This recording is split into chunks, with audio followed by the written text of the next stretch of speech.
Hey everyone, welcome back, and this is my review of Log Horizon Episode 9, entitled Roundtable Conference. Now, there's something that happened in the last episode that I forgot to mention in my last review that I want to mention really quickly here. And it has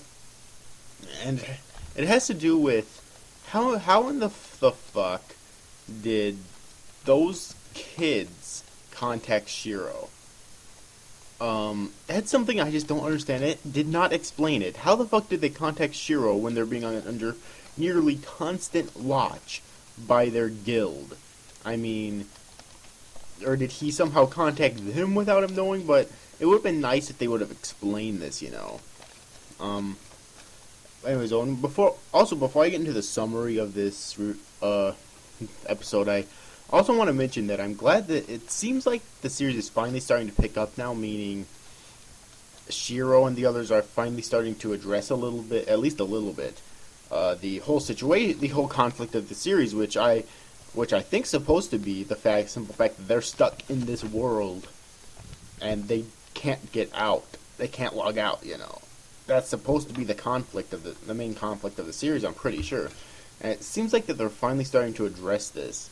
Because in this episode, you know, Shiro has a meeting with, like, well, it's him, the Guildmaster of Log Horizon, and there's also Aurianeta, the Guildmaster of the Crescent Moon Alliance, and then there's Guildmasters of, like, 10 other guilds. Alright, so, and as well, there's several members of the Log Horizon Guild as well.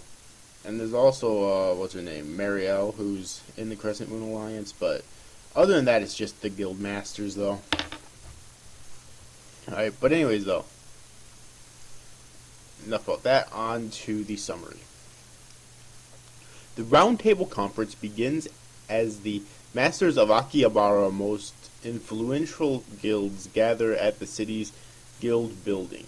Shiro firstly eases that he seeks only to improve the city's living state, prompting disinterest and departure from Silver Sword's guildmaster, William Massachusetts, because he's, I guess, a member of a combat guild, and so it has no so Shiro's intentions has no interest in him or his guild. Unperturbed, Shiro continues his explanation of the conference's formation.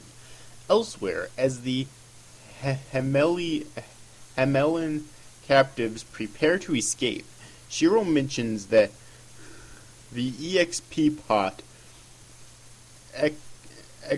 extortion campaign, including Susukino's dire state with Black Sword Knight's Guildmaster,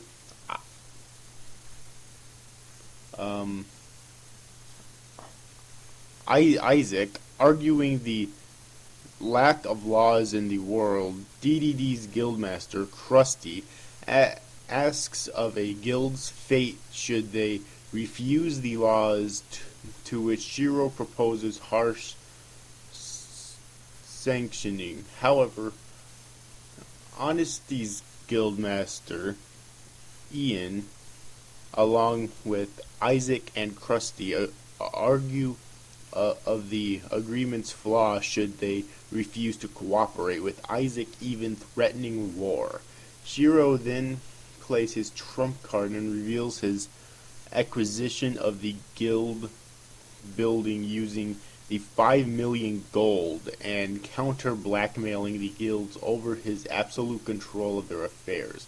Basically, they wouldn't be able to get into that building, and if they can't get in that building, they can't access their stuff or their bank accounts or anything like that they keep there, because it's way too dangerous to just keep all that stuff on them at once, so they have to keep them there. So he basically got them under the ultimate fucking blackmail right now. I thought that was actually kind of funny. Anyways, though. Meanwhile, as the captives manage to escape the Hamelin Hall, Minori and Toya are unfortunately captured by Hamelin's master, Schneider. However, Shiro's control of the building, along with help from his friends, managed to successfully blacklist all of Hamilton's members. Finally, as Shiro makes one last pitch to the conference, Isaac demands Shiro's plan. And that sums up what happened in this episode.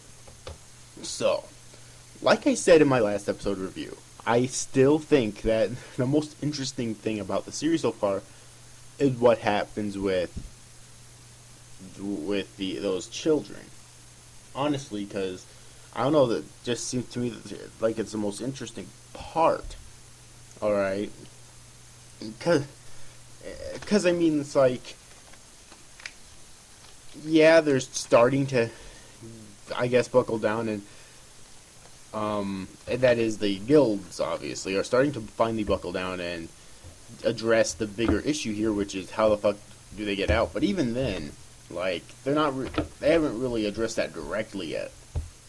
Although I have a feeling, or at least I hope, that all of their current actions will eventually lead to them finally addressing that. One thing I didn't like about this episode, though, was how easily Hamelin was, or what his name was, the Hamelin, I can't even pronounce his real name, the Hamelin Guild's leader was defeated so easily. Come on, I was expecting like a huge fucking fight scene. Even if they took it into the next episode, I wouldn't have cared.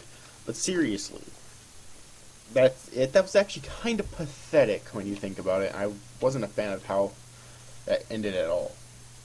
Really. So, yeah, but other than that, I really don't think I have anything else left to say about this episode.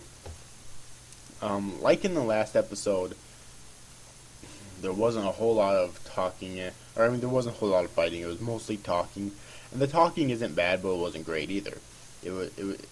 I was able to sit through it basically, and one good thing, as I mentioned before, is that it does seem like they're actually starting to get some story progression down pat, at least a tiny bit, which is of course always really a really good thing.